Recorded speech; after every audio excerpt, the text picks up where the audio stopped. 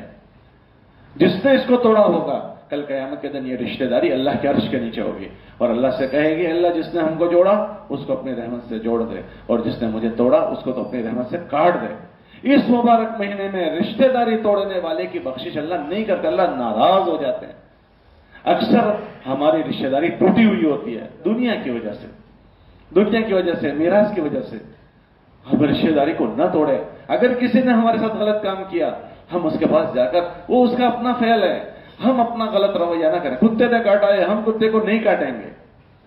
ہمیں حکم ہے اس سے جوڑو جو تم سے توڑے، سل من قطعک، جو تم سے توڑے اس سے جوڑو، اور جو تم پر ظلم کرے اس کے ساتھ احسان کرو۔ وَأَحْسِنْ إِلَىٰ مَنْ أَسَاءَ إِلَيْكَ، جو برائی کرے اس کے ساتھ احسان کرو، اور جو ظلم کرے اس کو معاف کرو۔ یہ مبارک مہینہ رشتہ داری کو جوڑنے کا ہے۔ اگر کوئی ہمارے رشتہ دار کسی وجہ سے ناراض ہے، ہم معافی مانگ لیں اور معاملے کو ٹھیک ٹھاک کر لیں۔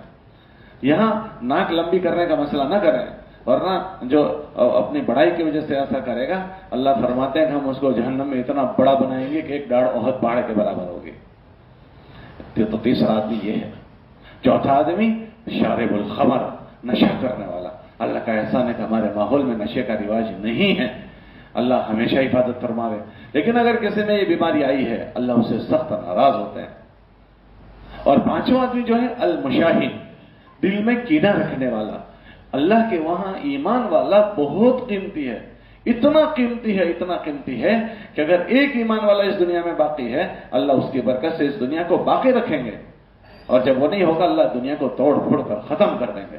اتنا قیمتی ایمان والا، اس سے کوئی کینہ رکھے، اس کو کوئی نقصان پہنچانے کا سوچے، جانی نقصان، مالی نقصان، کوئی قسم کا نقصان پہنچانے کا سوچے، تو اللہ اس سے سخت ناراض۔ یہ اللہ کا والا ہے، یہ اللہ کا والا ہے، اور تو اس کے ساتھ بنگا بنگی کرتا ہے۔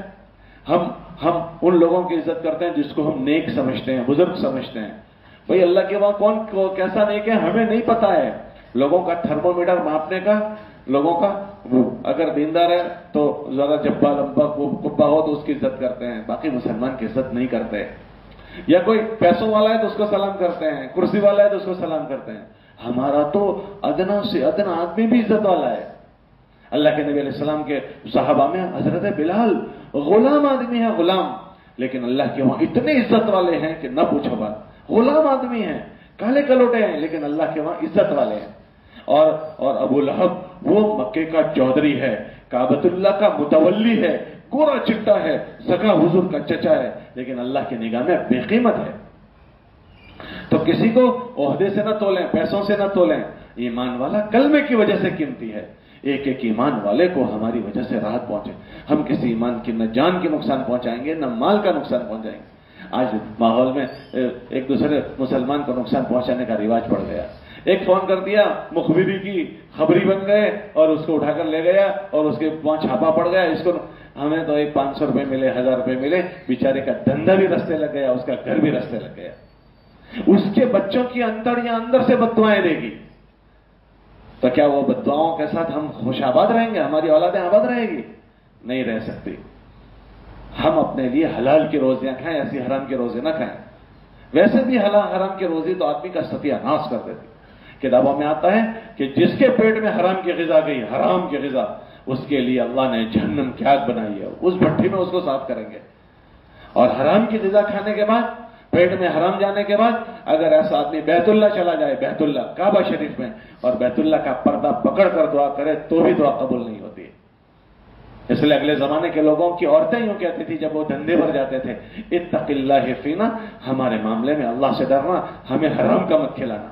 ویسے بھی حرام تو نہیں کھانا چاہیے، چاہے تھوڑا ملے تھوڑا کھا لو، اولادیں نیک رہے گی۔